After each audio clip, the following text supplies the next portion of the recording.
2, 3.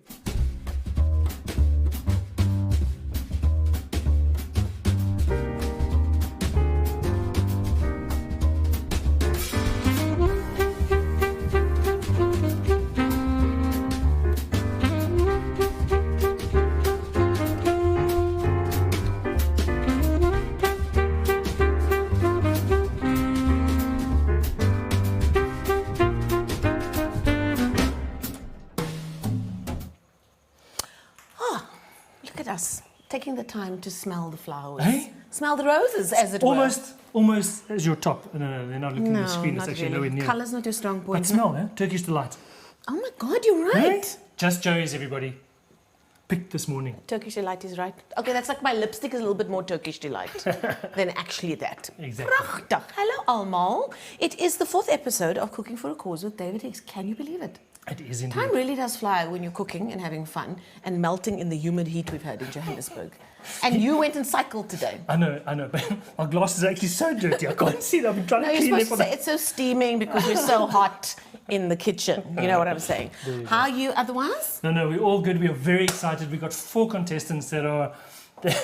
They're quite characters you're going to see in a bit. So, and just to remind people, if you're just joining in, it's Cooking for a Cause with David Higgs.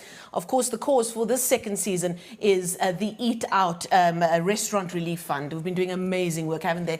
And Absolutely. The people watching the show for the last 3 weeks have really been getting involved, haven't they? Yeah, really. And, obviously what you can do is to donate money or to get involved is you can buy all the 5 recipes from the 4 contestants and myself over this period, and for 50 Rand, and that all goes to the Eat Out Restaurant Relief Fund, which really is there to look after restaurant staff that are in trouble, essentially kitchens that are feeding the frail and the sick.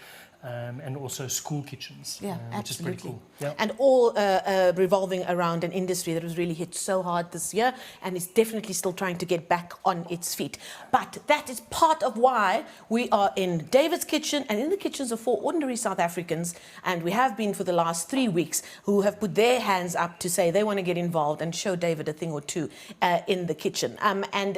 Tonight, we will have our last round of competitors because next week we're having the grand finale. Can you believe it? The grand finale of season 2 of Cooking for a Cause, and that will be held at the Millet Experience Kitchen. Fancy, no? Very fancy. Very, very fancy. And by fancy, let us show you what we mean.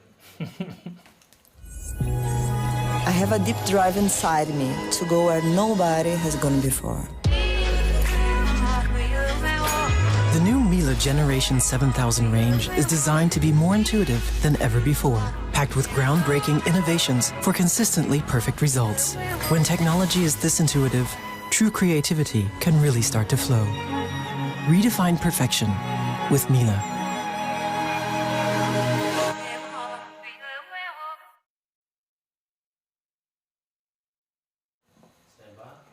So these collaborations, I mean, those beautiful kitchens, we say it every time. It's such a beautiful video. And but those collaborations between creatives is so special to watch. Absolutely. As the artist and the chef get together. It's always inspiring stuff. Anyway, and brings out moving the on. best in you, doesn't Yes, it? it does. So, if our 4 contestants who are watching that right now, they're cooking as we speak. They started 15 minutes ago. That is the grand prize, the grand finale, to get a chance to cook in the Millet Experience Kitchen. We have our 3rd winners through to the finale. Last week, the main ingredient for the box that you sent them was steak. David, let's find out who won.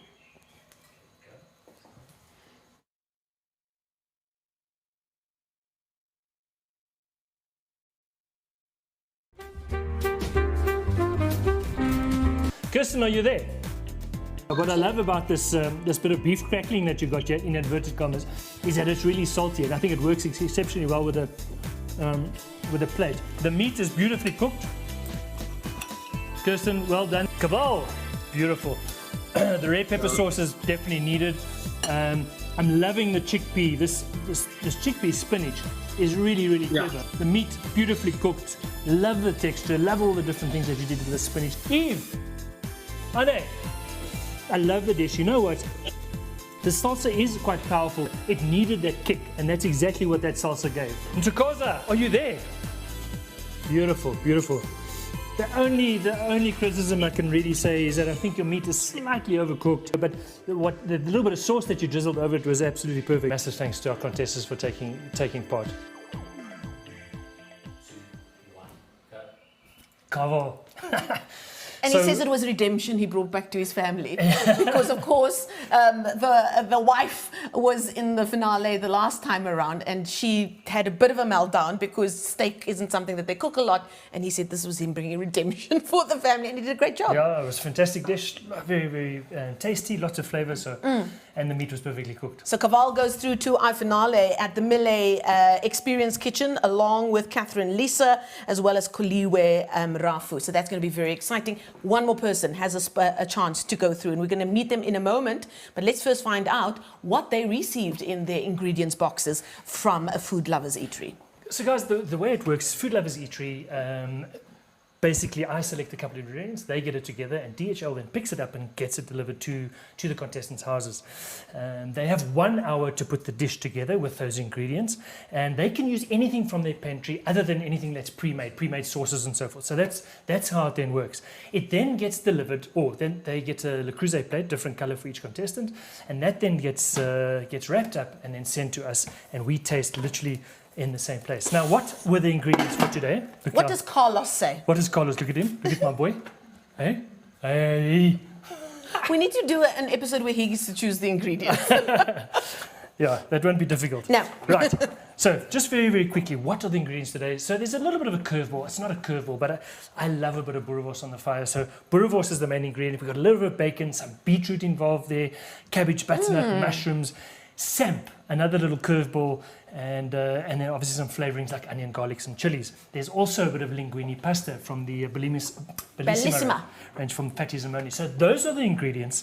Our contestants have been cooking probably for the last 20 minutes or so. Yeah, So- you kicked them off a while ago before the show started, so we have enough time for our friends at DHL to bring the finished dishes here. Exactly. So, without any further ado, let's get to those kitchens. One of the beautiful parts of this competition, if you ask me, we're crossing into their kitchens live right now, where you also are busy preparing supper, hopefully, or just watching us and waiting for inspiration. Our first contestant for tonight is Bridget, who is well known to people who follow David on Instagram, especially during this last year. And she has taken it one step further, doesn't want to just keep watching you on Instagram. She's gotten involved. Bridget is busy cooking away, and let's find out more about her. Hey everybody, my name is Bridget and I'm really excited to be part of Cooking for a Cause Season 2. The cause that they're raising funds for this season is really amazing, the Eat Out Restaurant Relief Fund, and I'm so excited to be part of it. I really enjoy cooking, but I enjoy eating a lot more, so this is a little out of my comfort zone, but it's gonna be great.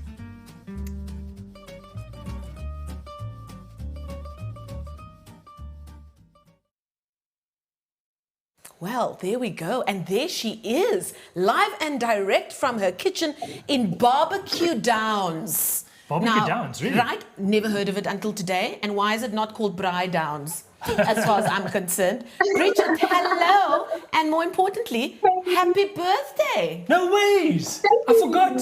Oh, Bridgie. David. I'm so sorry. We'll drink a toast to you just now. I'm so sorry. Happy birthday, Bridgie. Thank you, thanks. What is your birthday wish for today? Just to get through this cooking competition and then get my feet up because my back is killing me. Oh, okay. Well, I'll tell you what, the next 45 minutes is going to fly very quickly, believe me. Bridget, we've gone through the ingredients. Boerewors is supposed to be the star of the show. Have you decided which direction you're going? Yeah, so I'm going to make sliders with the boerewors, 3 different types. And they obviously they're going to be bunless because we're all banting now, but I'm going to use the pasta because we're not really banting. So 3 sliders. That's what I'm making. So sliders, but not sliders. Italian sliders, maybe. Eh? They're kind of sliders. Where's Rachie? I want to know where Rachie is. So is Rachel She's here. Rachie is the is the wild sister. Okay, so I thought you were going to say it's an alter ego. No, Rachel's the wild sister. Rachel, please show your face. There we go. Look at her. Double trouble. She's the trouble. There's no double trouble. She is the trouble. And is she And we've also got Liz here from 30 Seconds. And No Brian. worries. Is Liz there as well? Yeah. Oh, excellent. the whole gang? The whole gang. Excellent. Hey, Liz. Goodness me! Now, are they just there to help you with the Boschendal that would have come with the box, or are they actually there to help you as chefs in the kitchen? So Liz is helping. Grant is chilling with Lionel on the couch. Lionel is a legend. So Okay. they're just there for moral support. Now, Bridge, before we let you go, listen. Sorry? You are a process engineering consultant by day, but you say, quote, in my heart, I'm a cool YouTube content creator.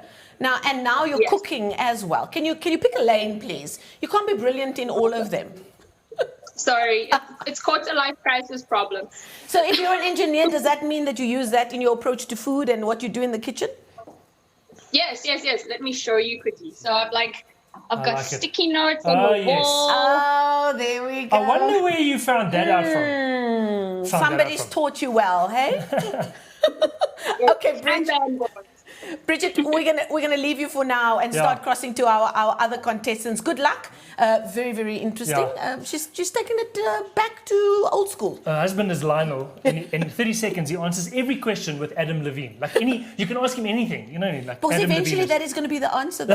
In my house, the answer is always John McEnroe. I don't know. One day, it's going to be day. the answer and it's going to win you $1 million. I know. You know? Who's next? Right, let's go to Dunkeld. So we were in Barbecue Downs. We learned something new still don't every know where day. that is. Me neither.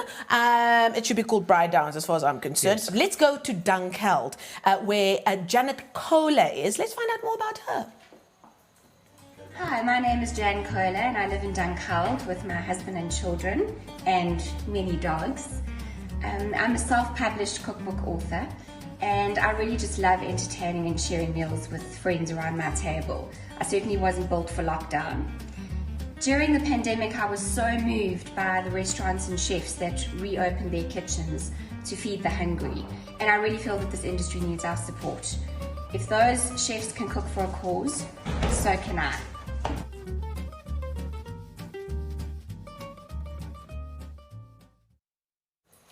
Jan. Where's Jan? There she is. Jan, are you busy? Hello. How are you? It's a very busy kitchen. I know. Who's there with you? I don't know why I'm shouting. So many people. So she can hear you in Dunkeld. You're far away. Yeah. I'm gonna show you these Hey. girls who are all very busy being sous chefs. Excellent. I love With a it. glass of wine. Daughters are over there. Some less busy than others.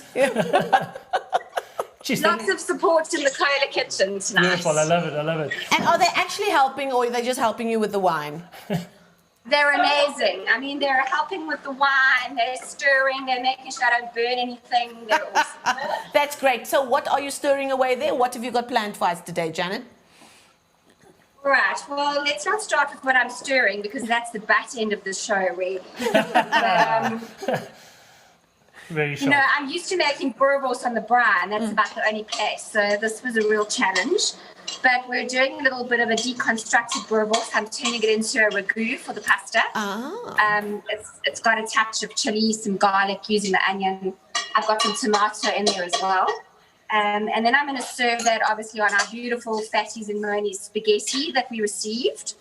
There's a dash of Boschendal Merlot in the sauce. Nice. I'm then going to serve that with a beetroot and butternut salad. And I'm trying my hand at some samp cabbage rolls tonight, Oh, which is nice. what the sauce is for. Oh, very nice. What's the sauce? It's a little bit of a tomato sauce with the basil and a dash of cream. Oh, lovely. Oh, lovely. So are you from Polish? Did you say you're Polish? Or? No, I don't know. Where did you hear that? No, I That didn't thought come you out of just my said that. mouth. No, I was just wondering how the cabbage roll got into it. Is there any influence in your family for cabbage roll? Because I know it's a Lebanese thing, or no? No, absolutely not. I'm Okay. a South African born and bred pavement special, nothing international about me. Listen, talking Aren't we about. all? Aren't we This all, is honey? me simply looking for ideas. So tell me, listen, talking about pavement special. Where is that beautiful boy or girl of yours? The woof. Where's your doggo? Oh, where is he? Where is he? He's gorgeous. He's a mouse. Oh, listen to the voices. There are many of them, but he is my favorite. Yeah, no, Find he's it. definitely. Where is Yeah, he? come on, we need to see him. We need to see him. Where is he? Because my dogs are always in the kitchen when I'm cooking. Yeah. Come on, boy. What's his name? His name is Bandit. Bandit. Oh, she had a man. Can we have a smooch on Oh my Oh, goodness. look at him. Look at that big boy. Mommy's boy. Bandit. Mommy's boy? Oh, Absolute beauty. Janet, Anyway, beautiful. we're going to leave you to it. We're going to leave you to it. You are self-taught cook, so that's where all of that other influences come from. There It's you not go. necessarily from your childhood. Very interested to find out how that ends up, Janet. So thank you very Thank much. you. We're going to cross you in a little bit later on as well. Janet is in Dunkeld cooking away. It looks like a bit of a party in that kitchen, No, doesn't it? Looks perfect. Looks lekker. Right, next up, we're going to cross all the way to Four Ways. Let's find out more about Michael Krieger. Hey guys, Mike here, Ops Director at Munch Measured Meals. We specialize in fitness foods, macronutrient cooking. I've been cooking for the last 25 years and I'm loving it. Every minute of it, living the dream. I am super excited to be cooking for a cause. Join me in the kitchen. Let's get cooking.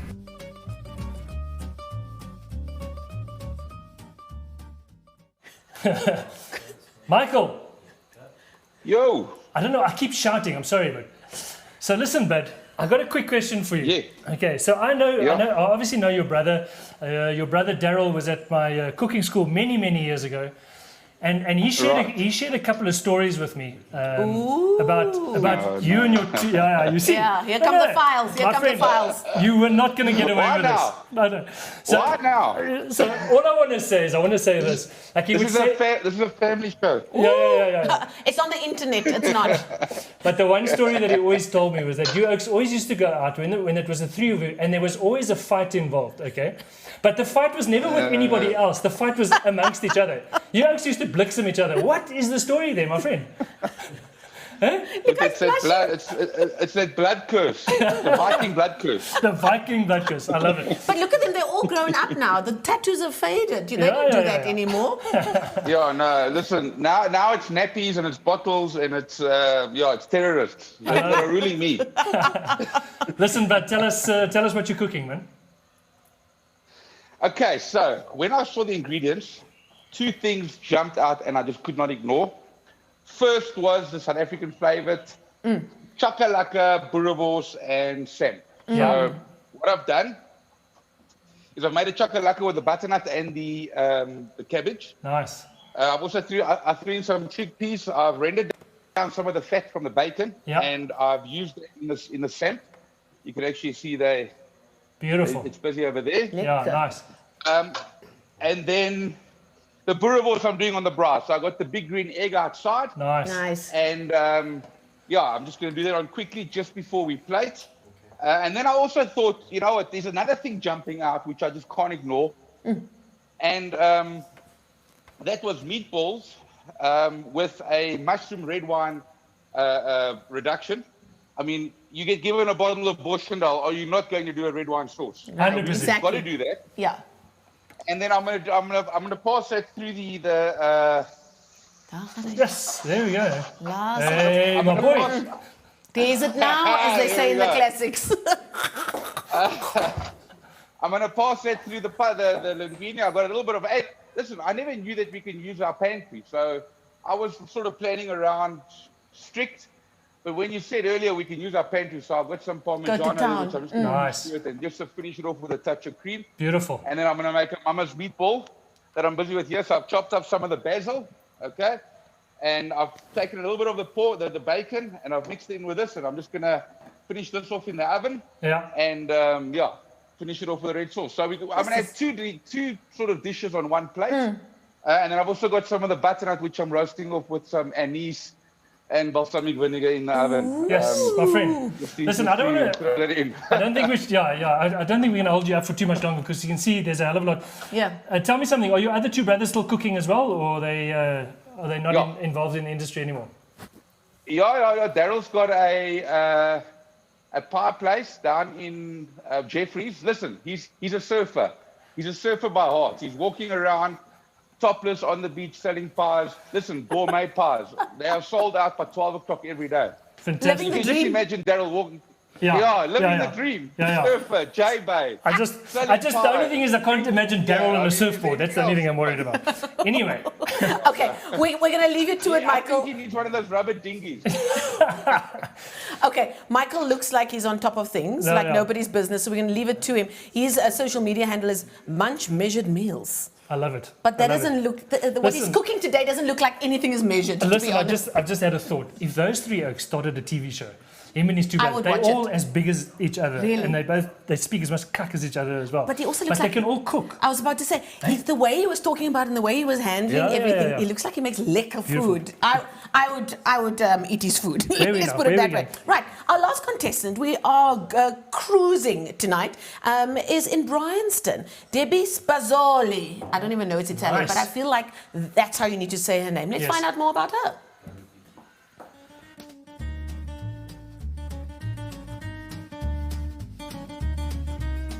Hi, welcome to my kitchen. My name is Deb Spazzoli. I'm a mum to 3 boys and I love to cook.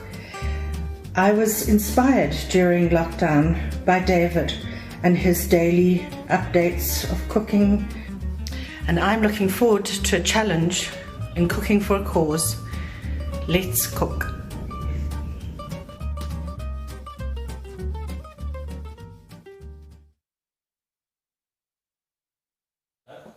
Right, Debbie Spazzoli. Am I saying it right? You're supposed to say it like that, right, Debbie?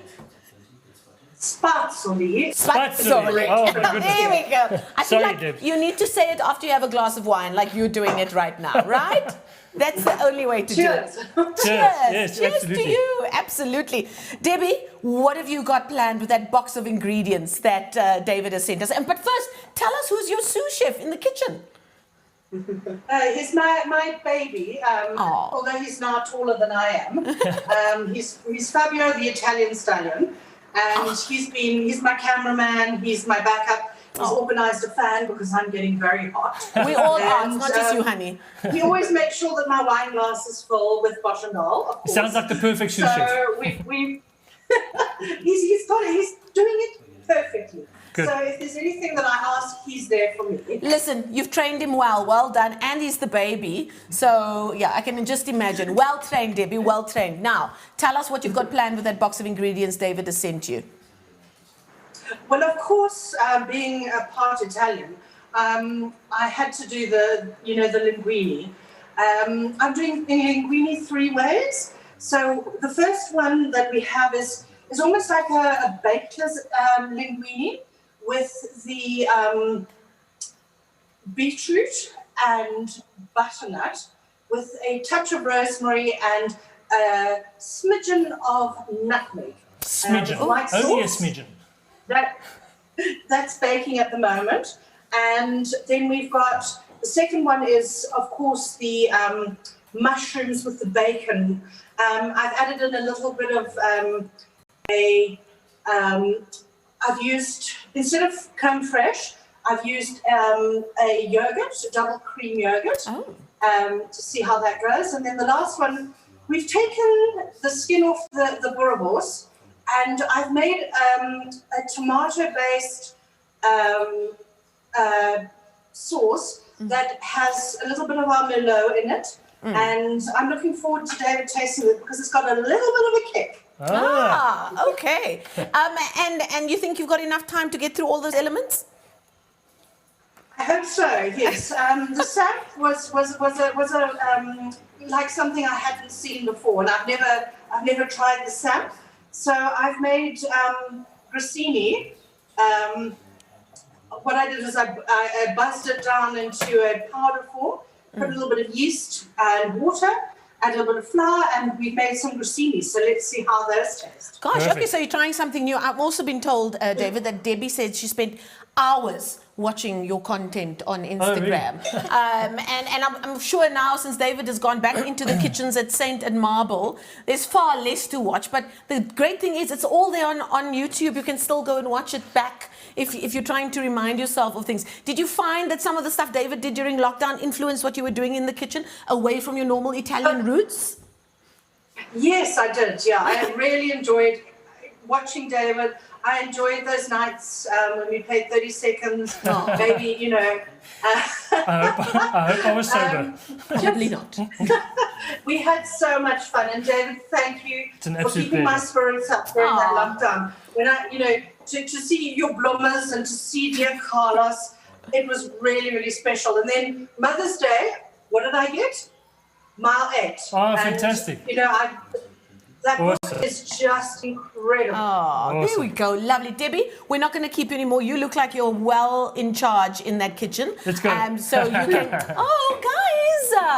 We're not even halfway through the show. Das Trana. Thank you so much, Debbie. Spazzoli. Is that how she said it? Something like that. We'll get there Spazzoli. eventually. Spazzoli. So Spazzoli. listen, first things first, you've got 20 minutes left. Contestants, if you're watching, there's 20 minutes left. So please make sure that you take the photo, name your dish, and make sure that it's wrapped up by 1:45. DHL will be picking it up. Yeah, they will. What do you think about our dishes that you're expecting so far? Yeah, I love all the different ideas. What I'm loving is the contestants. There's a lot of I characters know, there. and there's a lot of soul and feeling Yeah. that they're pouring into it and trying a few new things, Yeah. which is really great and what the show is about as well. And of course, along with the Boerewors, one of our center stars of the show, you hear a lot of people talking about what they're doing with the pasta, and of course, one of our friends here at Cooking for a Cause, the friends at Fatties and Monies and their Bellissima range. Let's find out more about that.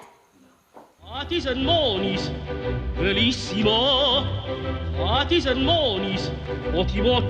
When life inspires you to create, Bellissimo will give you the freedom to. Introducing the new premium quality pasta range from Fatties and Monies. Bravo to you. Yeah.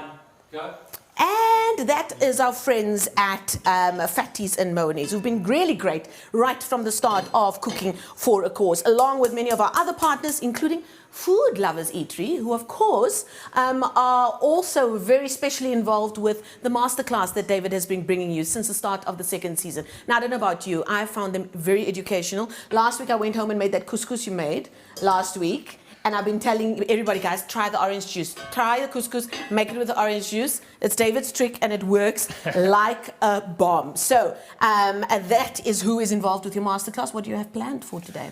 I'll tell you in a second. Figure it out. Stay with us. We're going to be back shortly.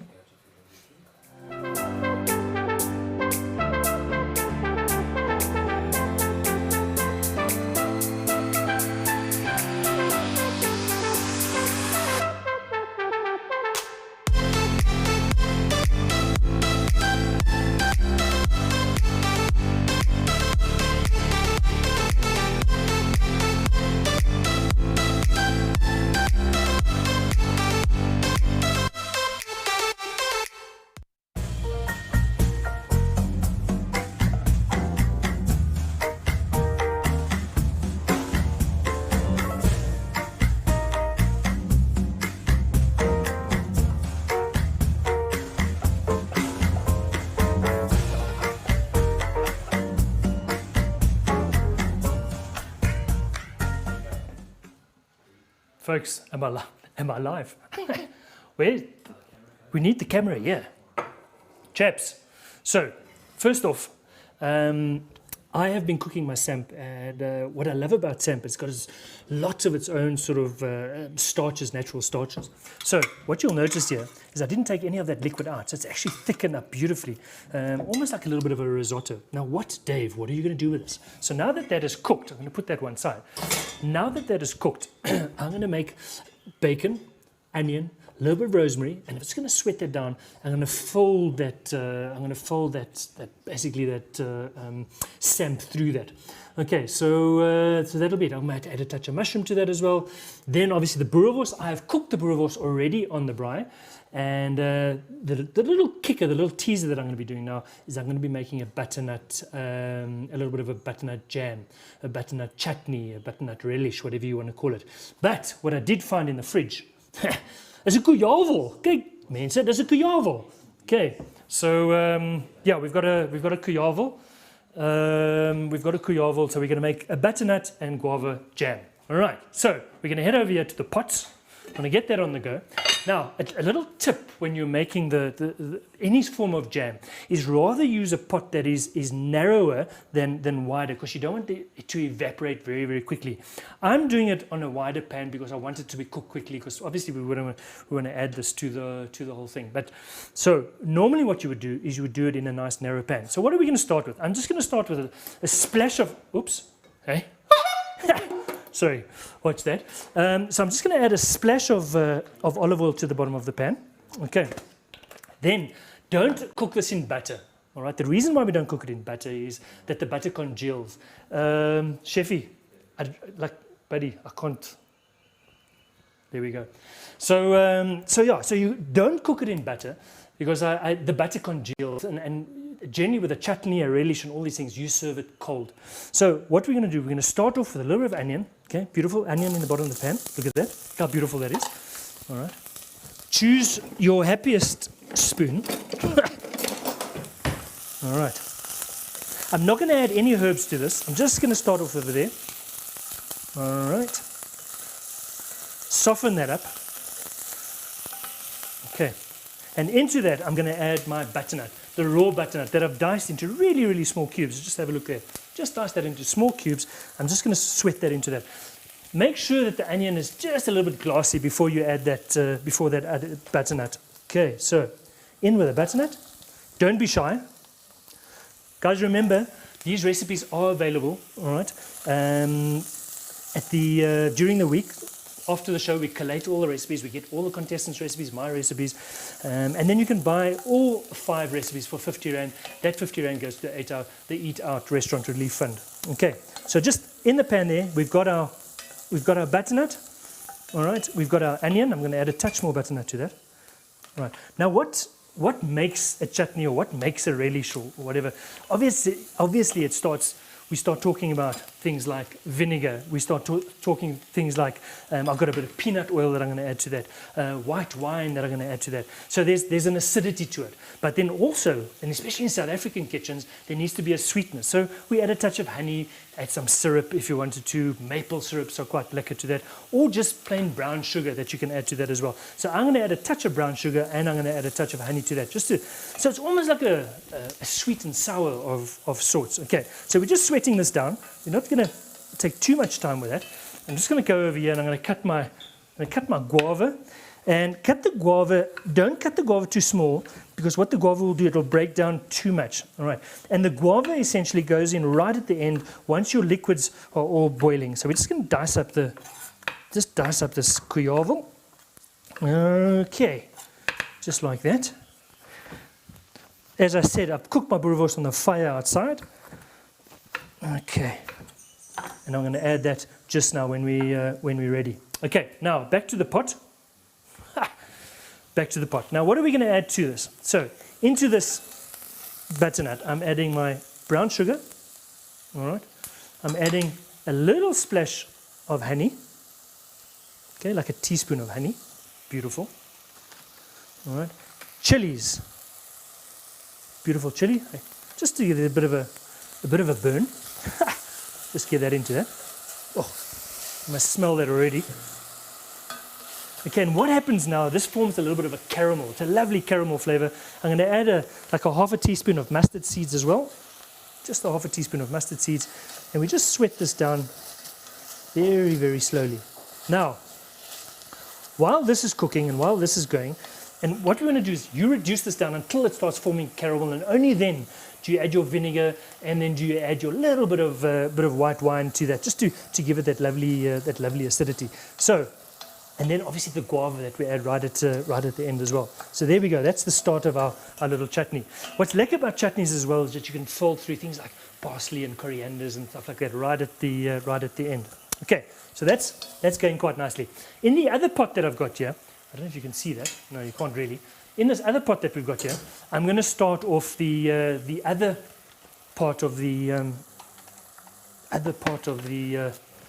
dish, which is the sam. All right. So in my pan, I'm going to start off with a bit of onion. Okay. I'm going to add in a little bit of bacon. The bacon is obviously going to give great flavor, and we're just going to sweat that. We're just going to sweat that down. Okay. Beautiful. All right, so bacon, onion, I've got my samp over here. And I'm just going to thicken that up beautifully. Right, so there we go. Swap those over again so you can see what I'm doing. All right. Okay, now, butternut. Just look at the colors that you got going on here as well, which is quite lekker. Now, into this. 10 minutes, oh my goodness, 10 minutes. For the contestants. 10 minutes, guys, 10 minutes. Photographs, name the dish, and get it ready, packed up. Okay, white wine is in. I'm going to add a touch of vinegar, which is, I've got some white wine vinegar here. Now, there's so many different flavored vinegars as well that you can use in these pickles. All right. And essentially, guys, there's your chutney. All right. It's a sweet and sour butternut, essentially, with a touch of guava added. Now, at this stage here, all right, I'm going to add my guava to this. All right. Not my guava, but the guava. All right. That guava to that. Hardy-dar. Did you hear that, Hardy-dar? Ah! Coming home to roost, the Hardy-dars are. Right, so just fold that through. So butternut and guava chutney to go with your boerewors. Hey, Dave, on fire. And also, obviously, we've got samp to go with it as well. So I'm just going to cook this down slowly. I'm going to bring back for my samp on this side. Right, there it is, there it are. Okay, now that the bacon is nice and crispy, I'm just going to come over here. All right, I'm going to add my sliced mushrooms to that. Okay, I'm going to add a touch of sliced mushrooms to that. Beautiful. And then just a little bit of fresh rosemary. Okay, so the rosemary, the mushroom, the bacon, and the samp is going to give it the savory edge together with that boerewors. But then you're going to add that lovely fruity chutney to that, which is quite lekker. Love chutneys, I love relishes. There's always this massive debate about what is a chutney, what is a relish, what is a salsa, and how do you differentiate? How do you define between all of those? Okay, that's a lesson for another day. We're not going to get into that right now. Okay, so into the bacon, we're going to add the rosemary and the mashies. Okay. Right, so we're back on the pans. Mashies are added, bacon is in there. And then into this, we are going to spoon our samp. Okay, and we're just going to cook that down. Beautiful. So as I said, it's almost the same sort of manner as if you're making a risotto, but not. Okay, just fry that all through. Now, when you cook the samp, also don't throw away the water that it's cooking, because that is what thickens this whole lot up. Okay, and I'm just going to add a touch more of white wine just to loosen that up. Right, and there we have it. Our little samp. Look at that, guys. Just look at this. Look how lekker that looks. Hey, can you see that? Beautiful. Why does everybody keep shouting? 7 minutes, contestants, 7 minutes. All right, we are now going to cross over to the contestants. While my samp finishes up, it cooks very, very slowly. We're just going to wet. And while my butternut finishes up, we're going to cross over to the contestants. We're going to see what everybody's doing. We're going to watch DHL pick up the plates, and then we'll quickly come back and plate my dish. Okay, stay tuned. Listen, if I had my way, we'd keep cooking until the cows come home. I know, but right? you know, we've got boxes that need to be picked up and so on. And just a quick little note. Can we make a note that at some stage we must discuss relish, chutney? What is the other thing you mentioned? A relish, chutney, and a salsa. Can I add a smoochie to that? A smoochie. Because there's always a debate about what's a chutney, what's a relish, and what is a smoochie. Don't blame me for not bringing up the important issues here at Cooking for a Cause. So David is still busy with that dish, that guava and butternut chutney. Yeah. When he told me this afternoon that's what he's making, I was just like, you're smoking your socks again, but it smells delicious. You feel it here at the back. Anyway, enough about that. Let's go back to our kitchens, why don't you? Bridgie. Let's go straight to Bridgie, who was cooking up sliders. How are the sliders looking, Bridgie? Italian sliders. Good. You want to have a look? Yes, please. Oh, there we go, live in the kitchen. Wow, that looks like a work of art. Sure. Good. And is that coming with instructions of how David is supposed to eat those? Yo, Bridgie. all in one bite. Yeah. That's going to be an extreme sport in itself. Bridget, have you got a name for your dish tonight? So Rachel said I should call it Slide Into My DMs. Rachel, oh, I knew Well it. done. I knew she would bring the heat. So I guess that's what we're going with. I love it. So exactly. you can see there, Bridget's got the blue Le Creuset plate. Our plating partners are Le Creuset. So she's got the blue plate with the sliders on it. Off you go. Remember to take your picture. You're going to put your cloche on it and remember to answer the door. If the bell rings, it's not somebody trying to sell you something. It is our friends at DHL. So we want to make sure they... Johannes is here already. So Oh, having some pizza. Look at that. There we go. Good man. I love it. Extra DHL points. getting spoiled. I love it. Extra points. Thank you so much, Bridget. Thanks so much. That is Bridget, and she is in Barbecue Downs, and it's her birthday today. So sounds like she's having a great birthday. Let's go now to Dunkel, just down the road from where David's house is. I'm not giving away his address. I'm just telling you geographically where she is. Janet Kohler, who had a party going on in her kitchen. How is that party going on, Janet? Have you run out of wine yet? How's your dish looking? Sorry, I was just unmuting. It's looking great. Yeah. We are about to plate. Oh, you're about to we're plate. ready. Great. Can we have a look? Can we have a look? See what you've got in your pot there? Now, Okay, let me okay. get this camera angle right. No. Maybe flip the camera. Got Oh, it. that looks like a So nice rich dish. There is our burra ragu, which we're calling burragu. And we're going to be putting that on pasta. Beautiful. We've got Fantastic. a lovely little sauce happening there. Nice. And this is our salad, which we're putting in a separate jar so that it doesn't contaminate the rest of the plate. Beautiful. Okay. Love All it. right. Nice. Logic involved. Do you have a name? 3.5 minutes. Do you have a name, Janet, for your dish?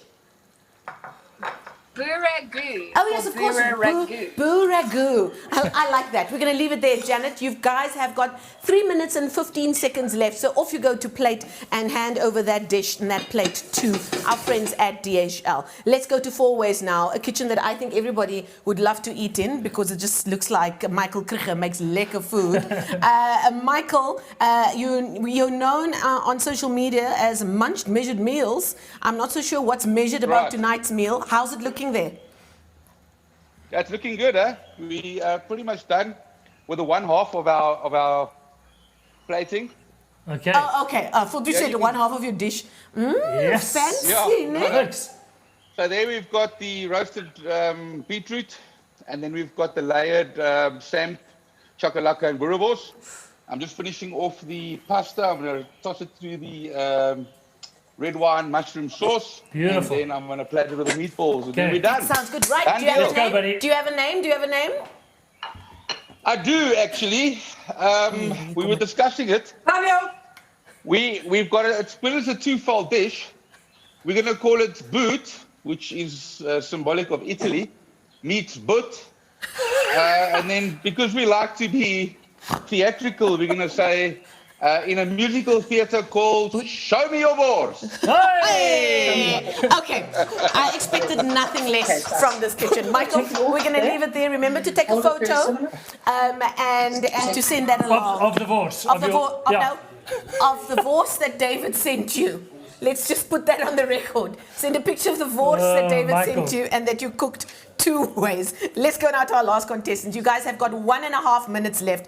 In Bryanston, Debbie Spazzole, how are things going there in your kitchen with your sous chef that is very busy next to you? My cameraman is doing really well. Ah, sweet. We are just about to finally plate our dish. Ah, there we go. And Oh, lovely. the name of our dish Beautiful. is lasagna tre modi. Lasagna tremori. So modern lasagna. 3-style modern lasagna. Tre modi, 3 different styles, and you've got your. It's all there. Beautiful. And I think DHL is here. Well, then Hey. off you go. Off you go, Debbie. You've got well 1 minute done. left. 1 minute, everybody. Off you go, Debbie.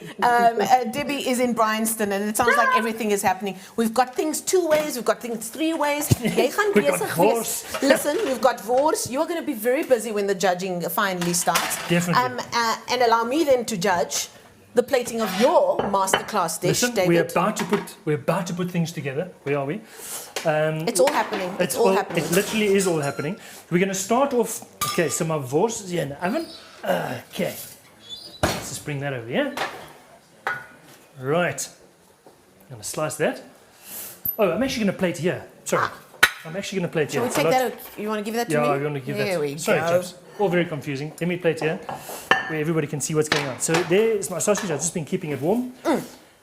Okay.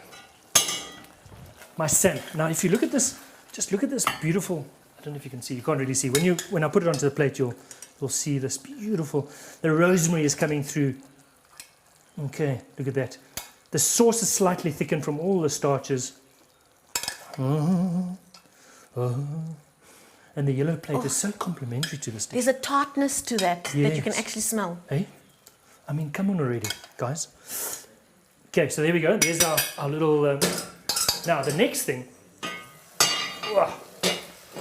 is my little...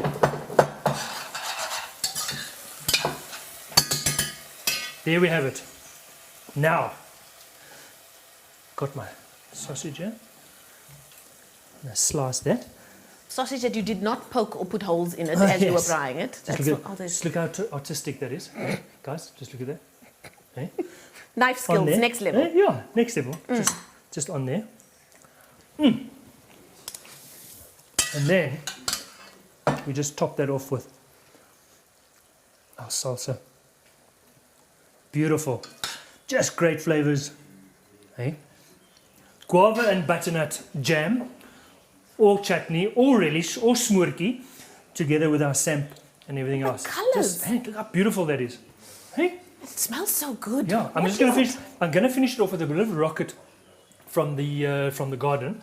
And that gives it like a peppery. It gives it that lovely peppery taste. So I'll just finish that off with that. Lovely. Hey? Well done. Hey, not bad, eh? Verlede week is it the couscous. Now it's like guava in your chutney. You're going to make South Africans do some weird stuff, eh? There we go. That might alienate them from their families, but at least they'll eat well. Exactly. And that is the product or the end result of David's masterclass brought to you by our friends at Food Lovers Eatery.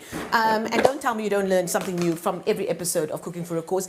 And he brings rocket out of his own garden. Yes. That is no off show. I mean, it's just beautiful, this stuff. So now while you do that, we also just want to remind people that we're cooking for a cause, not just to keep you entertained and ensure that you have some variety in the meals that you're dishing up for your loved ones, but also the cause. The cause is the great work being done by the Eat Out Restaurant Relief Fund and the great work that they're doing. And before we allow George into the kitchen, it's almost about that time. Wood said that Wednesday is the time to have a drink or two. We've turned it into Mondays, haven't we?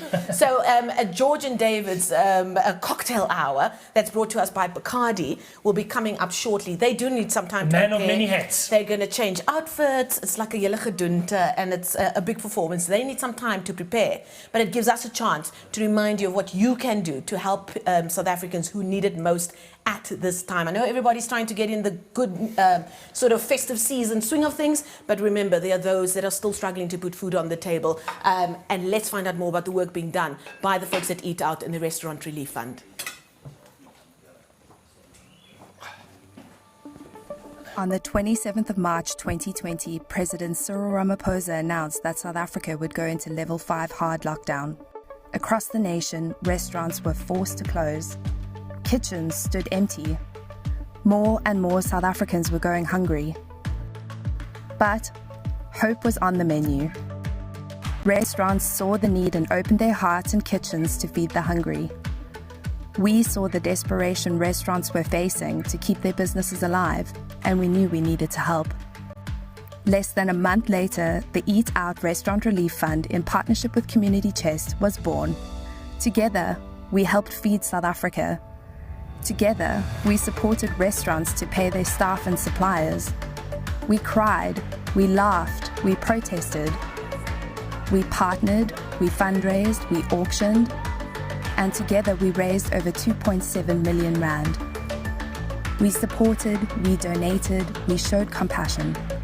And with your help, 55 restaurants all over the country received relief. And the need was so great, the support so essential, that we refunded 33 of them again.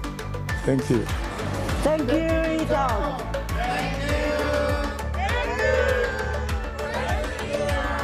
Thank you, Eat Out. Thank you. Thank you, Eat Out. Thank you. Thank you, Eat Out South Africa. We cooked and we fed. And together we produced over 1 million meals. We helped. We helped. We helped. We helped. We helped and will continue to help. But for now, we want to say thank you. Thank you to our partners, funders, supporters, and to you, South Africa. It's thanks to you that we managed to mobilize restaurants throughout South Africa. And we also managed to achieve a beautiful dual purpose of providing a meal to 1 million South Africans. Thank you will never be enough, and we cannot express our gratitude for all that you've done to support the Eat Out Restaurant Relief Fund over the last 7 months. Thank you.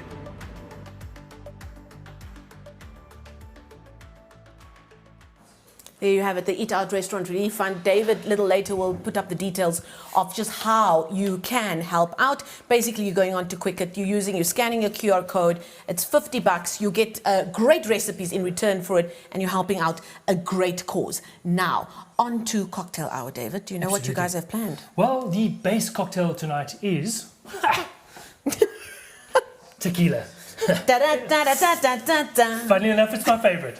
So myself and George are just going to get ourselves ready. We'll be about 30 seconds to a minute. And while you guys do that, we're going to remind people about how great last week's show was. So let's take a look at that.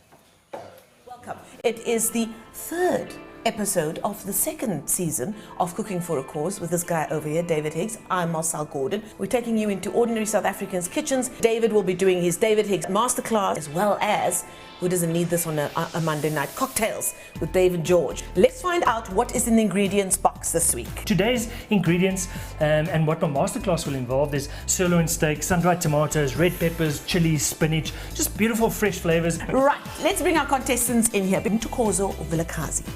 I am so excited to be cooking for a cause. My 2 little sous chefs who are so excited. Hello, the Vilakazis. Let's go to Kirsten Zwinscher. I'm loving spending more time in the kitchen, cooking up a storm. I love cooking. I love having everyone around in the kitchen. Cooking shouldn't be a chore. Let's find out more about Evile Gobodo and Ade Nomvete. My name is Ade, this is my sister Eve. Oh, and your little sous chefs, have they got little chef jackets on? Let's find out more about Kaval Shah. During the pandemic, we discovered my passion for food. Hey, the famous sous chef. But you know, our contestants always have such great stories to tell, and we end up catering with them. David Higgs Masterclass is coming up right now. What I'm wanting to focus on is the couscous. Make a little bit of a salad with sun-dried tomatoes, some roasted peppers, a little bit of coriander, a little salad of boiled eggs and spinach. I'm just going to render down the fat in the pan. Add a touch of crushed garlic, and you can see the flavors. We're steaming the couscous. Just finely diced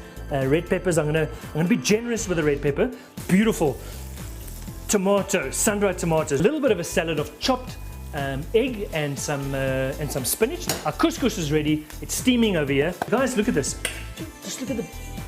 Quickly carve that, and just gonna put that little bit of fresh spinach over the top with a lemon and the nuts. Let's go back and see how they're running around in their kitchen. How's it looking there, Mama Ntokozo? She's taking a swig of wine as we speak. We've already plated. Yeah, okay. It's that time of the night. It is time for cocktails. The chosen spirit tonight. Whiskey. So Scotch specifically. Big glass, big measure of Deer's 15 just to kick it off. So we got the whiskey and we got fresh lemon juice. Sugar syrup. I'm doing a coconut highball. A little pinch of desiccated coconuts. Coconut highball. Do 1 big shot of Kregeliki. Splash of lime juice. Give that a good shake. Let's top that up a little bit. The Cacao Old Fashioned, a dessert style drink. Half a shot of full cream sherry, half a shot of creme de cacao. Just look at the technique here, chaps. Oh. Cacao Old Fashioned. Just 1 big shot of the Deers. You're gonna shake the whiskey, the lemon and the sugar. And this is what we call a dramble. And a massive thanks to our contestants.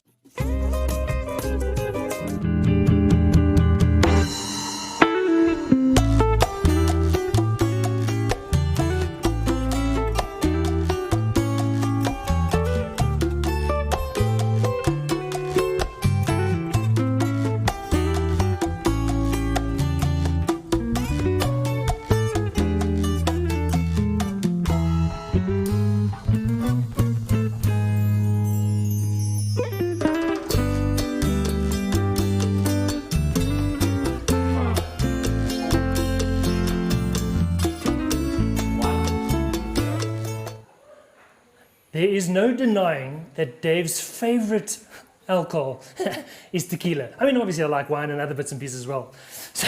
So funnily enough, we have the tequila farmer with us tonight, Jorge. George Hunter, everybody. Georgie, welcome. Oh, we love being ridiculous. Anyway, George, welcome. This is George Hunter, and thanks to Bacardi for looking after us with Cocktail Hour.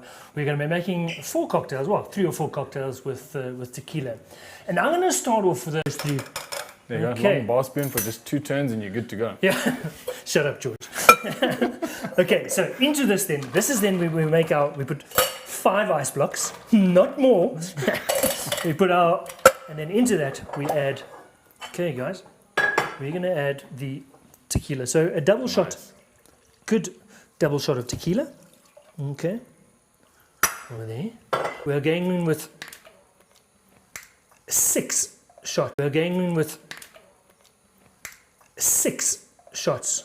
Okay, so it's 2 shots of tequila. We're going in 6. Yes. 6 shots of OJ.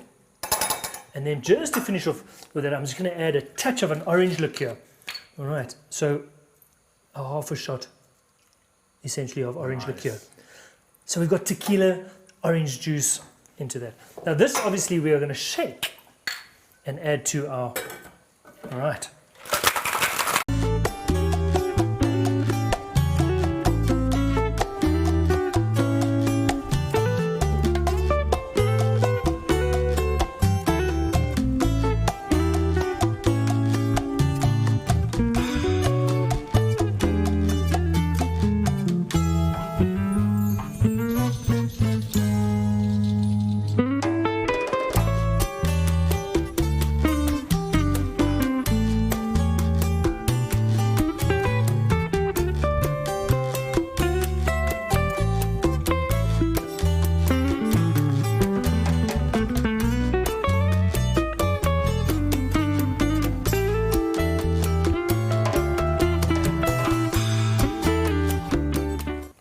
So that is who George Hunter is, Georgie. That's me. That's your intro. Except now I've got some chili braces and a farmer's hat. Yeah, there you go. Yeah. George is generally the sophisticated one, but I've influenced him. And it's tequila. I mean. Yeah, exactly. It's going to be a bit of a party, yeah. What's next? Okay, one of your favorites, classic margarita. Yeah. No blender needed. I mean, you can, but please don't. So we're going to do a classic margarita. A margarita is actually Spanish for daisy. Oh, right. Yeah. So if you learn cocktails a little bit more intricately, daisy is a style of drink, sour style of cocktail, where your sweet is Cointreau. Oh, fantastic. So spirit, sweet, sour is a daisy style sour cocktail. So it's actually a whole family of drinks, but obviously the mother being the margarita. So a margarita directly translated as a daisy? Yeah. No way. Hey, there you go. Learn something new every time, man. I love it. Okay. Yes, this Tequila Sunrise is something else spectacular, folks. Well, it looks like a prop one, though. It's not the ones I used to make at the first bar I used to work at. No, exactly. We've come a long way since then. But for margarita, you want to use a good double of tequila. I mean, there are, look, you guys can Google 100 different recipes for a margarita. This is my preferred recipe. Perfect. I prefer the little bit of extra booze in there. It helps kind of cut through everything else, and you want to taste the tequila at the end of the day. Yeah. Then you're going to jump straight into your Cointreau, so your orange liqueur. I'm going to do 20 mils. 20 mils. Yeah. The math adds up pretty soon. Yeah. So you're talking about a double shot of tequila and a half a shot of Cointreau? So not just quite. more than half, but just less than a full one. So 20 mils of Cointreau and a double of... So I mean, we've got 70, you know... There's a recipe for this, right? Yeah, 70 mils of booze in this drink already. Lime juice, obviously. Mexican elbow, right? Hey? We've got it I down. mean, come on, we've got all the the bits. Colour of the show. Yes. We're really organised. Chips. Okay, so your lime juice, you want to do a full shot. Full shot of lime juice, full shot of lime that's juice, important. Beautiful. Okay. Nice work. I'll pour that in. Please do. Okay, then the touch I do, I just add 5 ml, so what would be a bar spoon of sugar syrup. Just kind of helps balance out the Cointreau and the lime juice. Yeah. even though Cointreau is a sweet, it does have a little bit of like a sour tinge to it because, again, it is an orange liqueur. Beautiful. So it's just a tiny bit of sugar. If you do too much, you will make this drink too sweet. Yeah. So it's one of those things. It's a lot of practice. Yeah. But this is, again, my perfect recipe for a margarita. And I think that's a really, really great point, guys, is that sometimes cocktails specifically are too sweet. You know, Yeah. they're almost sickly. And a cocktail is something, especially if it's before dinner, something you don't want to sip on it, must get the taste buds going, must get the juices going, and so forth. Not that you're going to have a margarita before dinner. That's my style. I might. But yeah, exactly. But because the acidity is lovely and so forth. So there's no rules, but you don't want it too sweet because that makes things sticky, and we don't want that. Yeah, exactly. It gives cocktails a bad reputation. I mean, we've come out of that now, and it's great to see where we were as bartenders, and now people are asking for classics. Yeah. You know, back when I started bartending, no one had ever heard of a shaken margarita. Like, Yeah. you've never bartended then if you don't blend your margaritas, what? Yeah. No. The other twist I prefer doing, again, this is a personal preference. Yeah. I'm happy for people to salt the rim. Yeah. So like at St. Marble, we do salt the rim because it is recognizable for people. Yeah. I wish that was a glass. I'd 100% serve the margarita in that. Exactly. But I'm not going to put salt on the rim. I prefer just a little before I start going in. No, good job there, Tiny chef. little crack inside. I prefer it to actually be shaken with the drink instead of it being on the rim. Beautiful. Because then it's more consistent the whole way through if you don't have salt all the way around or not. Yeah. It can just be, that's the easy way to do it. Beautiful. Okay. Nick and Nora. Eh? And 5 blocks of ice. I mean, it's a pretty small shaker, so I don't think it can use more than 5. I'm just drawing attention to the skull. When was that? That was last week, eh? Yeah. No. It was beginning of November, 5th of November, I think. There we go. I'm thinking of Cinco de Mayo, which is the 5th of May. Yeah. May have confused it now. Yeah. I'm just trying to not let the hat fall off. Because then things become... Please not. George is a very small margarita, my friend. I'm concerned. I know. But remember, that much is just alcohol. So we'll be good. Okay. Okay, and then some of you may have seen with, there's I guess a bit of a nerdy info, is you would have seen some like lime wedges on the side or lime wheels. Yeah. So where that actually comes from, as far as I know, is when they did salt rims, sometimes people wouldn't like the salt rim. Yeah. So they'd put it on the edge so you could take the lime and go like that and pull the salt off. Oh, you see now? You see? Yes, my friend. And then... All right, we just finished that with a... dehydrated lime. Beautiful. Guys, I wish you could classic see margarita. That. Eh? Beautiful. I'm going to taste yours. Please do. I know it's one of your favorites. Oh. And again, that sour is there. It's not too sweet. Great flavor. Guys, DHL have delivered a couple of bits. Oh, wow. But we still got a bit of time. I think we've got time for one more. Sure. One more little cocktail. Cool. So give us 30 seconds, literally 30 seconds, don't go away, and we're gonna set up for the next cocktail. George is gonna be talking me through the next. What is the next cocktail? You can choose Paloma or Buena Vida. I'm gonna go for the Paloma. I kind of figured. Give us 30 seconds and we're gonna be back. We just want to tidy up this commerce and we'll be back with more.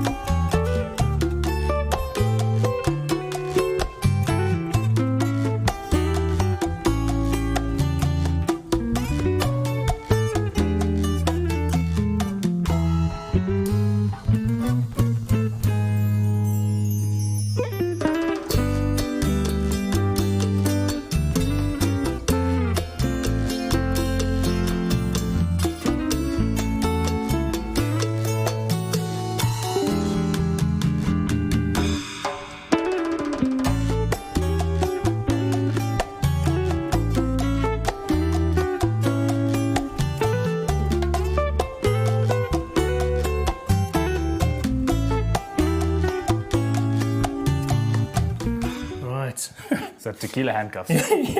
Tequila handcuffs, I like that.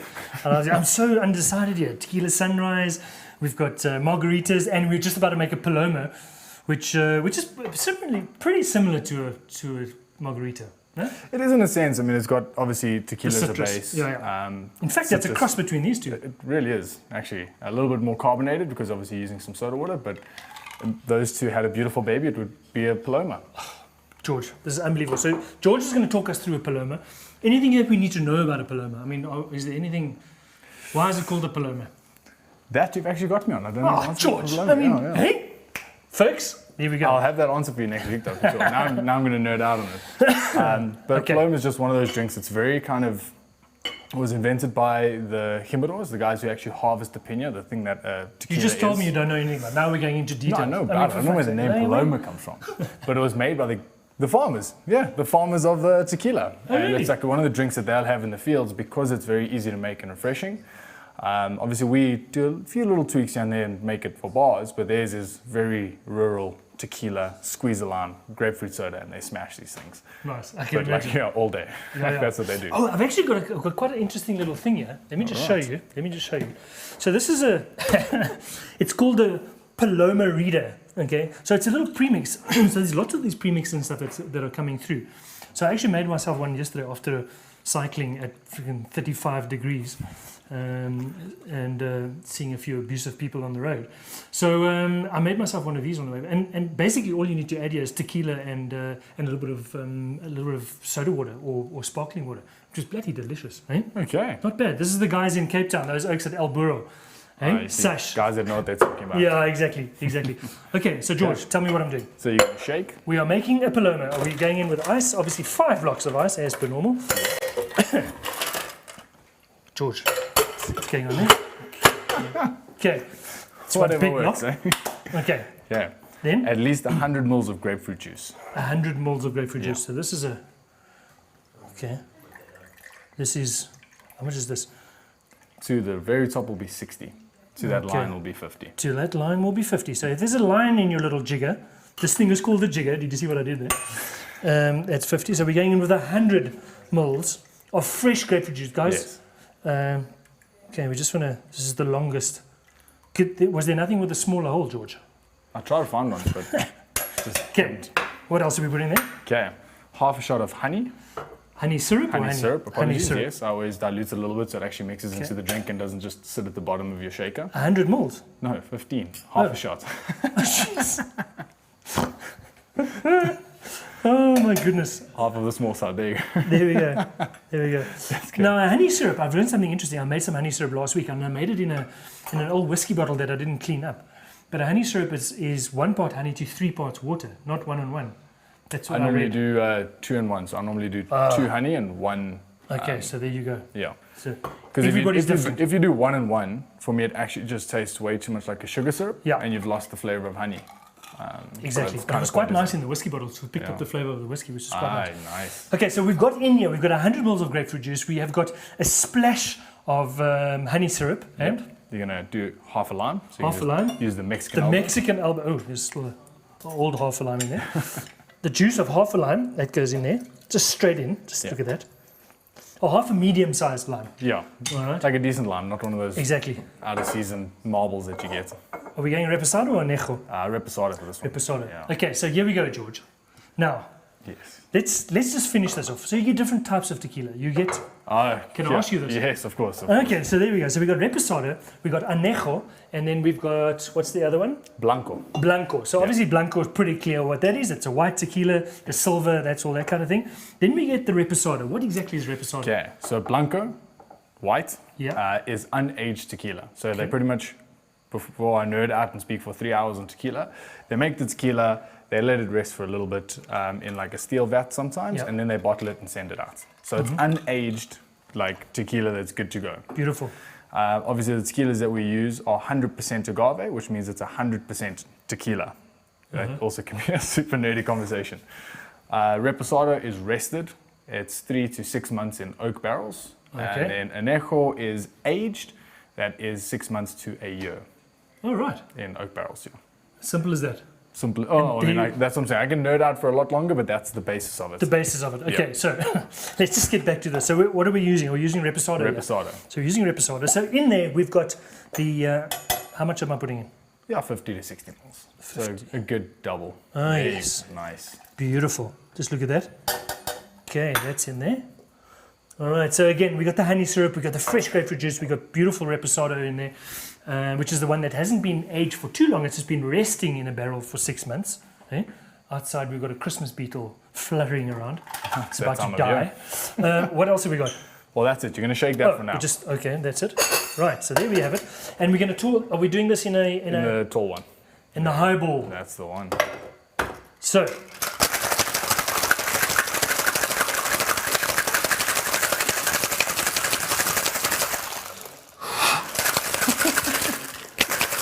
Okay.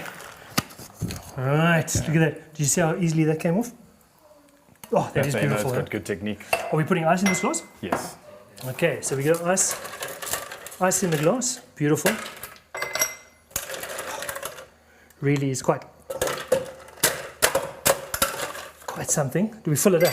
There yes. Okay. Then I'm going to show you a little trick. So you can either, if you find a good quality grapefruit soda, which is hard to find in South Africa, you can use that. So what we do is obviously fresh grapefruit juice and soda water. Yeah. We're going to pour a little bit straight in there. And now you're going to strain it out so it mixes the whole way through. Okay. So we don't want to shake with the soda because obviously that's going to... Look at the beautiful, delicate colour of this. Eh? George? Beautiful. Oh, my Blush, goodness. Isn't it? I'm pretty Blush. sure that's the colour. It's the same colour as the Just Joey's. Look at that. Hey? How beautiful is that? There we go. So this is the Paloma. How do we garnish that? Is that enough in there? We don't No, put that's any good. more? I mean, if you want, you can always top it with a little bit more soda. Yeah. This can garnish various ways. You can squeeze a lime, squeeze a grapefruit, whatever's going. Or we can use the Joey. Just use a little. Hey, just look at that, guys. Okay, just a little. Beautiful. Just a little Joey. So this is the Paloma. So beautiful, refreshing drink. We're going into summer. It's 35 fucking degrees. I mean, it is so hot today. So this is lovely for a Monday night. Perfect drink for a hot day. For a Monday night. Mm. Oh, that is lovely, George. And you know what's nice about these cocktails? Guys, we're not using pre-made syrups and stuff. You can actually taste the fruit. Hey? Yeah. Getting into my element now. I'm getting sort of... Yeah, all right. Monday night. What's next? Easy to find. Yeah. So now we have 3 cocktails. Georgie, what's the last cocktail we're making tonight? Buena Vida. A Buena Vida. We've never heard of a Buena Vida before. Good life. That's good what life. It means. Tequila, the good life. That's next. Give us 30 seconds. We're going to be back, and then we are going to the contestants. We are going to be tasting the dishes with them. They're going to be talking us through. Hopefully, they've had a couple of glasses of wine, and we can have a bit of fun with them and see what they've done for us. See what the plates have done. So just give us 30 seconds. We're going to clean up. I think we're waiting for one more plate, and then we're going to get cracking. Cool.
Decide which cocktail is the best, George. The Paloma is winning though because I can taste the grapefruit, as we said. Sure. Yes, and there's more fruit. So fruit and tequila, chaps. An absolute winner. As I'm cutting this, it's actually just reminding me of a busy night at the bars. People love having pineapple slices with their tequila. It's a thing. What is that thing? Why is orange? Because they're trying to disguise foul-tasting tequila. It comes... It's a bad name. It was originally called a Dirty Sanchez. Yeah. Moving on. Which was pineapple with Tabasco, and that was, you shoot the tequila, eat the pineapple. You've seen all these rituals, the salt in the eye, all these dumb things. I have snorted snorted tequila. Oh my God. Look, probably the biggest mistake I've ever made in my life. I mean, it's easy to see me here as like the mixologist and all the cool stuff, but there was a past. There was a past. Absolutely. Obviously, but I mean, back then it was also way worse tequila, and you had to disguise it with something. But now I think it's just become this thing. Yeah. You know, often I've seen people like have tequila and they're like, Yeah, exactly. Oh, it's actually not that bad. Yeah. And I'm like, oh, yeah, you know, it's good tequila these days that we're used to. So that's where it kind of comes from, but we're not having shots with pineapple. Maybe we should have a shot for Bridget's birthday. Go on, let's do it. Hold on, I'll get the glasses. Okay, I'll get the glasses. I'll carry on with this. Let's do the cocktail first. Yes. And then we are going to have a little shot for Bridgie. Hopefully Bridgie's listening, she can get her shot ready. Hopefully. Okay. How are we doing, chaps? How is the DHL? Are we good? Yeah. One more to go. There's 3 plates here, one more to go, George. Awesome. So we've got time for more tequila. God help us. Great. Okay, so we've got fresh pineapple. Beautiful. You can, if you buy a good quality pressed pineapple juice. Yeah. But I've got fresh pineapple and half a shot of vanilla syrup. Yeah. So super easy to make also at home. Sugar, water. The cheat would be vanilla essence, but rather get vanilla pods. Beautiful. And let that sit in there for like a couple hours. I tell you what I do have is this, at one of the local supermarkets, there's this vanilla paste that you get in a little squirty thing. That's also quite handy. So there And you that'll go. definitely work. Yes, Super without good. a doubt. The muddler. Yes. Now, guys, this is something that I said to George. I mean, we don't all have a juicer at home, and so and freshly juiced pineapple juice is the most. I mean, it's one of the greatest. If you're riding a bicycle, they always say fresh pineapple juice, a little bit of sugar. It's a great drink to actually drink on your bike. Lots of electrolytes and so forth. So the electrolytes together with tequila is a fantastic recovery drink when you get off the bike. Jokes. You should do it before the bike. See how that turns out. But what I am saying is that you don't need a juicer at home. What you can do is you can muddle, as George was just doing. You can just muddle this with the back of a wooden spoon or whatever. Just muddle that that pineapple. What did you just put in there? So just while you're talking, I thought I'll get it ready. Grapefruit juice as well. While we got some fresh juice, I thought we might as well use it. Tequila, pineapple, grapefruit. These flavors all just work really well. Yep. So we're throwing these all into one cocktail. Beautiful.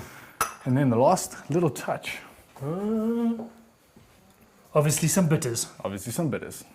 We used salt earlier. Now it's the bartender salt and pepper. So it's an aromatic bitters. Again, like very predominant flavors of like cinnamon, vanilla, clove. Obviously bitters, guys, is something that's new to not new to this country. It's new brought into the country. Yeah. And it's exactly what George says. It's like the seasoning for the barman or for the mixologist or for the whatever name that you want to give them. But it's that little bit of an intensity that you add to the cocktail to lift it, essentially. Yeah, exactly. It's also, if you're ever making a drink at home, you're like, oh, it's missing something. Throw in some bitters. Yeah. Best way. Absolutely. Okay, we're going to throw some ice in here. Okay, Again. so just refresh us again. What have we got in there? So again, pretty simple is, I'm going to put some tequila in. Yeah. Might be a good one. Listen here, my friend. The most important ingredient. Let's put some tequila in there. Saving the best for last. Okay, so we've got an Anejo tequila with this one. The aged tequila. Beautiful. While we got it out. Oh, yes. Look at that. Hold on. What the hell is that? What is that, my friend? Just Monday nights, eh? Oh, my goodness. We've gone from one extreme to the next. Okay, so what you want is a fucking pineapple with your shooter, just to bury your face in that. This is for Bridgie. Bridgie, I hope you're watching. Bridgie, I hope your food is on the... Jeez, Georgie. Okay, let's just put a little bit more in there. Okay, there we go. Right. Okay, so inside here is freshly mudded.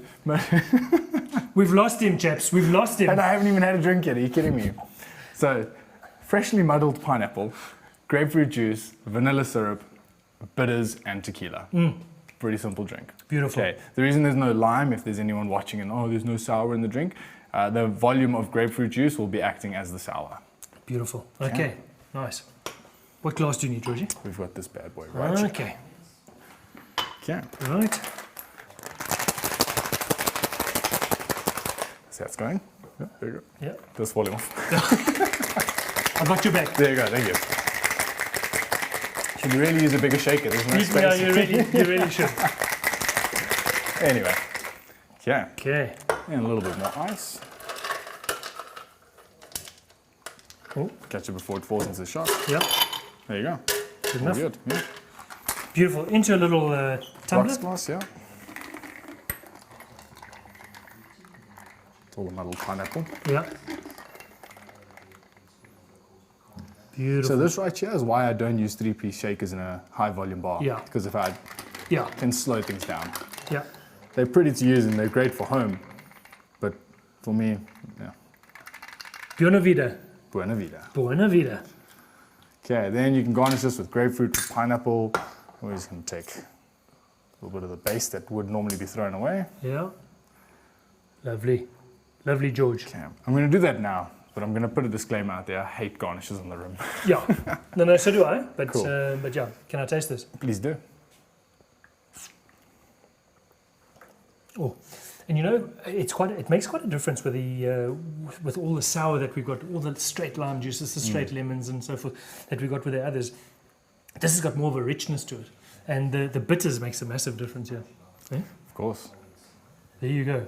Right, folks. That's depth. I think That's the really last plate. I think the last plate has just arrived. What great timing! However, it is Bridgie's birthday. Bridgie's a very, very special friend of mine from lockdown days. And Bridgie, we just want to have a little bit of a little bit of drink to you. I don't know how old you are. It doesn't really matter. But yeah, yes to you, yes to everybody else, to all contestants, and yes to Monday night. We're rolling into December at high speed. So yeah, folks, this is the last show before the final. And yeah, been an absolute treat to have George with us. Really George is has going to be setting up a live bar next week. So we'll definitely be tuning in for that. But thanks so much for watching. And now, okay, before we have the shooter, please stay tuned. We're going to interview each of the contestants as I taste the food. So thanks so much to the contestants. Cheers. Thank you, Chef. Bridgie. Always a pleasure. Georgie. Mm.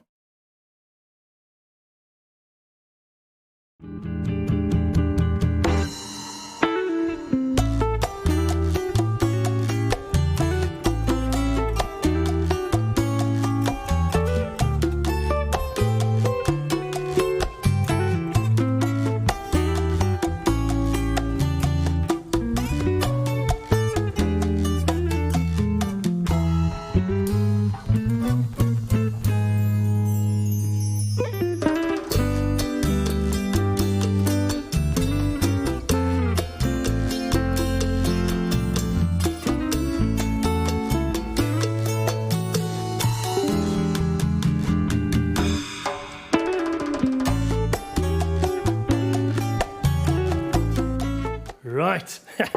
Moses has just arrived. Moses, welcome.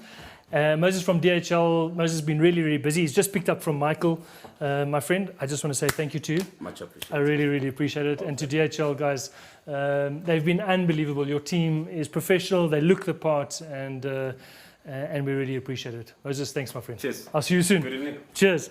Right. That is the last plate. This is from Michael. Michael, I don't know where Michael was. Anyway, but we're going to take this out here. The plate is still warm. That's what I love about this. It comes so quickly. The plate is still warm, and we are ready to rock and roll. So, chaps, who am I going to... Jeez. Guys, I can't believe the work that's been put in here tonight. Actually, I can't believe it. Right. Got a bit of Boschendal here. Yeah, just before I carry on, changing back from the tequila to the Boschendal, probably not the greatest idea for tomorrow. But yeah, Boschendal, one of our sponsors, and a massive thanks to you guys. Okay, now, who are we going to first, chaps? Who's our first contestant that we're going to cross to? Michael. Are we going straight to Michael? Michael, are you there, my friend? I'm here. Where are you? Hey! Cheers. Cheers, my man. Is that your son? No, that's my ginger, which I'm using as an unfair advantage because you can never, ever lose if you've got a ginger in your corner. So this is my ginger ninja. Yes. Teresa, are you listening? My friend, well done. Listen, presentation. I mean, let's just zoom onto this plate. Presentation, unbelievable. Really, really neat. Yeah, Michael, love your work, my friend. Okay, so let's just talk us through here. So we got beetroot. It looks like this beetroot's been roasted in the oven. Right. With? It's been roasted with anise, balsamic vinegar, olive oil, a bit of smoked Malden salt. Beautiful. I just roasted that off. Then there is the chakalaka and stamp, if you want to call it that way. Yeah. Because I've stamped them together. Yeah. with the boerewors, which I lightly spiced. I mean, Food Lovers has got phenomenal wors, so you don't want to do too much to it. It heroes itself. Yeah. Then on the other side, I've got the boot side of it. That was the boot side of it. Okay, there's the boot, yeah. That's it. The boot side of it, the Italian fling. I've got the meatballs. The Italian fling, with the bacon. Yeah. This is a family show, though. Easy, buddy. And says you. Yeah. Says you. Anyway, so we've, that's the red wine, cream, garlic, flambe with Boschendal, best wine in the world. And then I just tossed the linguine through that with a bit of parmesan, and then finished it off with some lemon zest and fresh basil. That's it. You know what's lovely as well is obviously the beetroot works with both. The beetroot is quite clean in flavour, so it almost acts as a bit of a palate cleanser, other than obviously a good glass of wine. But the flavour of the wors, again, a sausage should only be cooked on a fire. You know, that there's no. Let's not beat around the bush here. Anyway. So it's the only way. So what did you say? I had to skewer it just to. I needed to skewer the sausage just to keep it in its form, so that the proteins, when they cool down, they just stay that way. But otherwise, it is what it is. It's boerewors, chakalaka, and Sam. That's it. Okay, so remind us one last time. It was the name of the dish.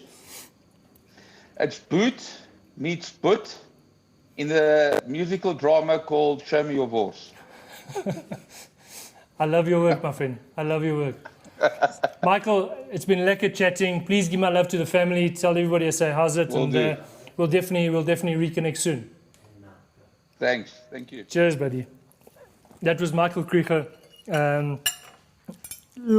So much work has been put into this work, and I really appreciate it, guys. A fantastic job. Who's next, chaps? Who's next? Choose a colour.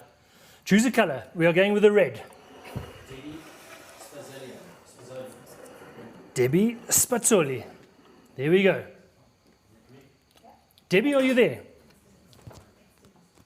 Io sono qui. Spazzoli. Ciao. Sì. Ciao, come stai? I don't know. I'm good. Molto bene. Molto bene. Molto bene. Tutto bene. Tutto bene, yeah. Debbie, just quickly talk us through the three different flavors we got here. So this one is? It depends where you're starting. So this one here? We've got sort of a baked butternut and beetroot. Okay, so that's this one? Yeah. Oh, she can't see. Okay, so I've got the baked butternut and beetroot. Yeah. Yes. The next thing that probably is the bacon and mushroom. Beautiful. Yeah. Like a carbonara kind of a vibe without the mushroom. Or the Alfredo kind of a vibe. Sort of, and then the last one is the I used the boerewors with a little bit of tomato and a little bit of chili to spice it up. Let me just tell you this, if you just want to zoom out to my face here quickly. This, let me just tell you this boerewors with the red wine and the chili, unbelievable. Really, it's a flavor that you think that you will know, and then when you taste it, it's completely different. It's incredible. You know, I kept tasting throughout the cook, and as it got to that stage when I was ready to serve, I was like, this is exactly what I want to give to David. It is unbelievable, honestly. And obviously the other dishes are great. I love the butternut and the beetroot, but you know, there's a thing when it comes to cooking. It's about a balance. You know, it's about a balance of acidity, sweetness, savoriness. You want everything. And this you fucking nailed it. Excuse my language, but you've nailed it. You know? Do you know what, David? I know that I fucking nailed it. Debs, you're a legend. Well done to you and your sous chef.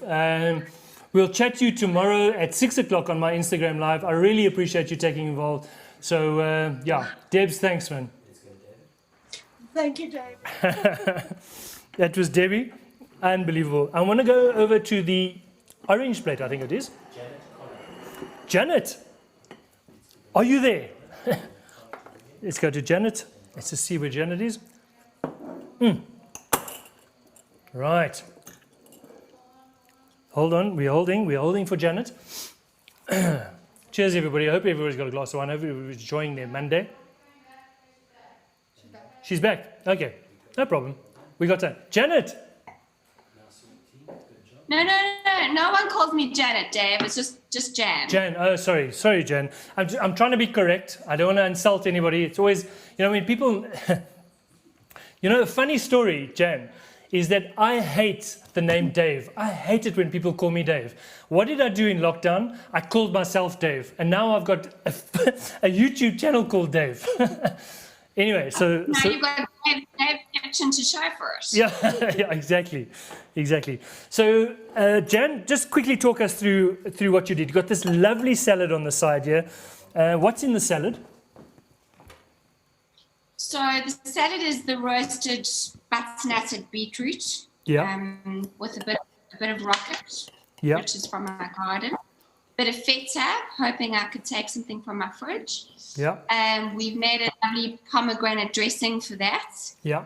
And I put that in a jar because as much as us beetroot lovers love beetroot, those who don't really hate the contamination of beetroot on the rest of the food. Yeah.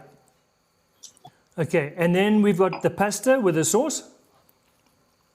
Yeah, so I was really quite hard pressed tonight to produce a dish that had both pasta and samp in it somewhere. Yeah.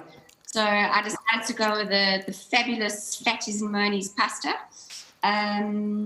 We've got a deconstructed boerewors over there, which we've turned into a ragu with a tomato, a bit of basil, a bit of chili, the garlic and the onion, which went along. Yeah. And then I decided to put the samp into a roll, into a cabbage roll, which is not something I've ever experimented with before. So I added the mushroom there, a bit of garlic, a bit of onion, and there's a tomato sauce on that as well. I see you've added a touch of cream to that as well. Yeah, a bit of cream in the tomato sauce too. Beautiful. Just to give it a bit of colour. Really, really good. What I'm really surprised about tonight is when you take the boerewors out of its skin and then start adding it to other things, because it's flavored, and obviously because Food Lovers Eatery have done such a good job of flavoring the sausage, it works incredibly well in all these forms, whether it's a meatball, whether it's a stew, whether it's a casserole, really, really works incredibly well. So yeah, Jan, thank you. That's the thing. I think you're working with a uniquely South African boerewors flavor here, which is amazing. These ingredients are inexpensive. Yeah. And it's lovely to be able to use them in these dishes. They're versatile. Absolutely. I got to say, I think, as you said, the rockets from the garden, and I love the fact that you have a bit of a garden. I love the salad. The salad is incredibly well. This beautiful pasta sauce, unbelievable. The thought behind the cabbage roll, really, really different. I love the thought process. Well done. And thank you to everybody that got involved there. There was a kitchen of about 10 people there. And yeah, give that big pooch of yours a big hug for me. But thank you. Thanks, everybody. Thanks, everyone. Thanks, everybody there. Cheers, man. Cheers to Jan and her kitchen team. And last, but certainly not least, let's go over to the birthday girl, who has got the Italian sliders. Bridgie. Hi. What's going on? Oh, geez. Okay. So, I'm not sure which slider you're eating first. I can't see it, but so I try to like pay homage to my taste buds with each one. The first one is like a traditional burger. It's got the mushroom. I was gonna make a creamy mushroom sauce, but I figured a salsa would work better. So it's got a mushroom salsa, some honey glazed bacon on it, and that patty in between. And then the second one, because it was Sam, I thought I would pay homage to the 7 Colors Sunday meal. So I poured a bit of coleslaw on that, a nice tangy coleslaw, some beets, citrusy beets, and then the crisps as well. And that's with the Sam. And I threw a lot of aromats in that Sam, so I'm really hoping it works. Okay, and the last one? And then the last one is the patty sitting on a basil pesto linguine, and then with that butternut puree, it's like a spicy chipotle butternut puree on there, because I love spicy things, and butternut. Yeah. Oh yes, and the jalapenos in the, what is that thing? No, not the butternut. The jalapenos in the mushroom salsa are from the garden. Oh, really? Yeah. Beautiful. You know what I'm loving here is the flavors are so definitive. You know, you can really taste the different flavors. So yeah, Bridgie, again, very, very well done. Thank you. The jalapeno comes through very, very strongly. But I've actually tasted it in the pasta more than anything else. Are you sure it didn't go into the pasta? No, there's no. It's in the butternut. There's some chipotle. Yes, it's in the butternut. Yeah. Yeah. Fire, fire! I tell you. More, yeah. That gives you a kick. It's supposed to. The way. Yes. Yes. Absolutely. Listen, thank you very, very much. A very, very happy birthday. You've been such a massive part of lockdown as well. I really appreciate you taking part. Thanks. Thank you. Thank you very much. Bridgie, we'll talk to you tomorrow at 6 o'clock on Instagram Live. Folks, that is about it. Let me just tell you, I am sweating. It's so blimmin' hot in Josie. But those are all 4 of our contestants. You can see it's a rowdy crowd, and it's been a lot of fun. But that's the versatility of boerewors. I think I was the only one that just fried some wors on the fryer. But that's the beautiful versatility of boerewors and the flavors of our country. Relishes, chutneys, pastas, boerewors, that you can then add to pastas and add to samp and make it your own. Tomorrow, 6 o'clock, on my Instagram name, Chef David Eggs, or David Eggs Chef, I don't know which one it is. Whatever, doesn't really matter. Where's the tequila? So we'll tune in and we'll be revealing who the winner is. The 4th and the last winner going into the final next week at the Miller Kitchens, which is going to be a fat jewel as well. Thank you so much for watching. I really appreciate it. Have a great week and look after yourself. Stay safe. Cheers, everybody.